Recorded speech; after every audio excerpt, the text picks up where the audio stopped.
So in here we've got another Spec Monster watch, and we seem to be having loads of these Spec Monster watches recently coming out of China. This is one from the Chinese brand Beaudary, but unlike most of these Spec Monster watches, I thought this one was also good looking, which seems to be a rare combination. So I'll get this package open and I'll show you what I bought.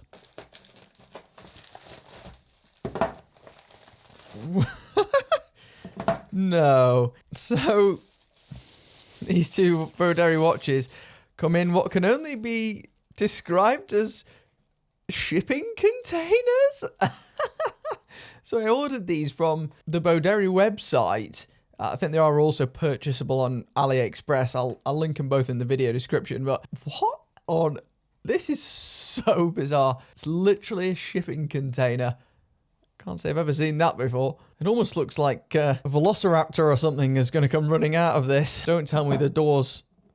Oh, I thought the doors were going to open and reveal the watch. Not quite. How do I get in?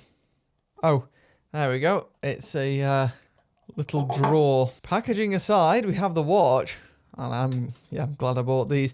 I mean, the theme of the watch, these are actually field watches, so really don't have much to do with the shipping containers, but I guess it's all part of the fun of buying these Chinese watches. And here we have it. It is the Beaudary Landmaster. I can tell you straight out of the box, this feels as light as a plastic watch almost, but it's not plastic, it is titanium. And titanium for dirt cheap, may I add. I think these cost £80 a pop, I think about $100 US, and it is actually very good looking. I'll get the other colour version out. I've got the black and the green, but it also comes in white. But these two colours appear to be the most versatile, and yeah, in the flesh they look great, especially the black. Now, they have some obvious inspirations going on, and while they look like a lot of military issue field watches, a lot of which were made to certain designations, which is why loads of them look really similar. If I had to pick one that it looks like, I'd say it certainly looks like some Marathon designs. Now, I love this watch, the Marathon GPM. This is the stainless steel one, and it certainly has things in common. You can get loads of the Marathon watches like this with tritium tubes, whereas this is just styled to look like it, apparently. But it's actually standard lume, just styled to look like tritium, which I'm surprised that no one's really tried before, at least to my knowledge, which might have some merit to it, because I know there's lots of people, often myself included to be honest, who like the performance of the regular lume stuff, especially in short term, because it does give you that initial brightness, but prefer the styling of tritium, which is also me probably. I like the tubular lume, and they've really committed to this because of the hands, which wasn't really visible on the product shots. They have like an actual tube of lume on them. Interesting. I mean, whatever lume compound they've used on this, it's pretty bright, whether it's just tinted green as well, I'm not sure, but even in this light you can see it. I think it's a pretty good looking watch. Obviously you have the downside of the Beaudary name at the top, and I have to say, I'm not sure I'll ever like the brand name, but aside from that, it's quite good looking, it's quite thin. Both dials have a nice texture to them. I'll give you a close-up of the green watch. Hopefully it comes across. Just has like a mattified green texture with a raised crystal. I can't remember what crystal they'd said on this. On the website, domed sapphire apparently for this price, which is surprising because it's almost like a bubble effect sapphire. And powering this watch, as you can see by the second hand, is an automatic movement, a Seiko NH35 nonetheless, which is a pretty decent movement, and it always has a halfway to tactical look about it. This titanium is maybe the darkest I've seen, actually. It's a really dark grey, and that becomes more apparent when you compare it to the lighter grey caseback. Now, that sort of tone is what you normally see on these lower cost titanium watches, but this is maybe a step or two darker than that. Let's have a closer look at that caseback. Landmaster with what is, I'm sure, a licensed image of a Land Rover. Why am I getting a fucking phone call? Hello? Yeah, hi sir. Good afternoon. My name is Sam Wilson and I'm calling you from Auto Network. How are you doing today? I'm not interested, thanks. Can you remove us from your list? Thanks.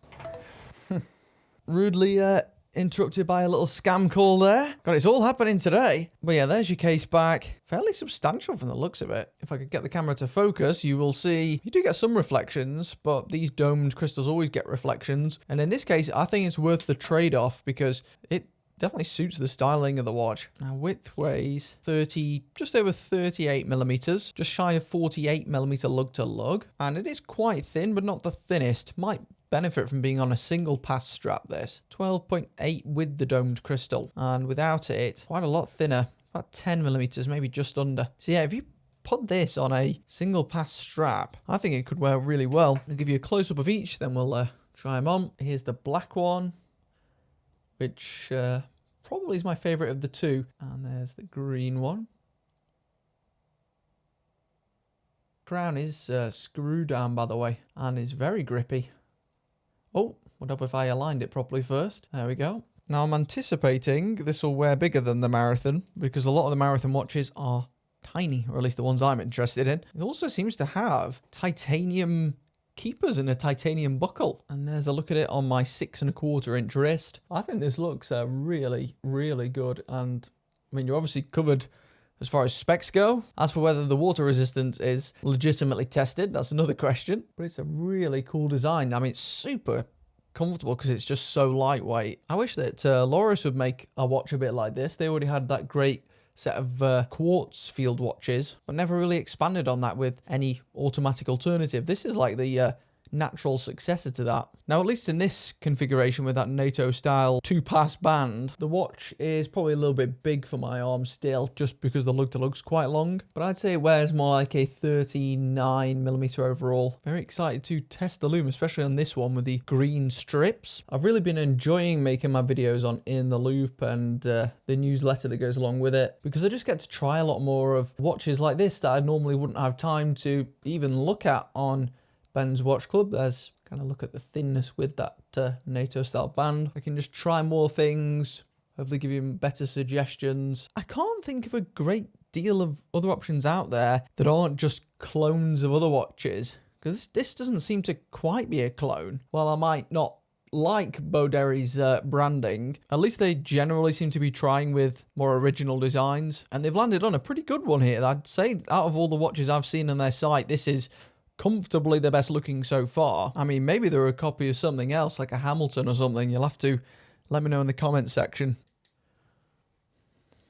As you can see, the lume is pretty decent too. Again, it's at least average as far as the Chinese watches go, most of which tend to be pretty good. Here's how it compares to the Marathon on the right. Now you'll see the tritium watch, unless it's pitch black, you can barely see it. Look how quickly that fades. That's why a lot of people prefer the standard luminescence. But what I will say is this tritium watch, weirdly, when it's pitch black at night, you can see it quite clearly. So overall, I'm very impressed with these Beauderry watches. I think this is a much better put together package than the previous one, right? I mean, the previous one I looked at was it the Admiral GMT? It was just super vanilla. It was pure specs and didn't really offer anything else. Whereas these feel probably better constructed. They're much better looking and they're a good price too. So yeah, I'll link them both in the video description as well as the other colour. Let me know what you think. I'm keen to see if you can think of anything that might compete with these. I've just been packing away and found in the bottom of a bag a bracelet.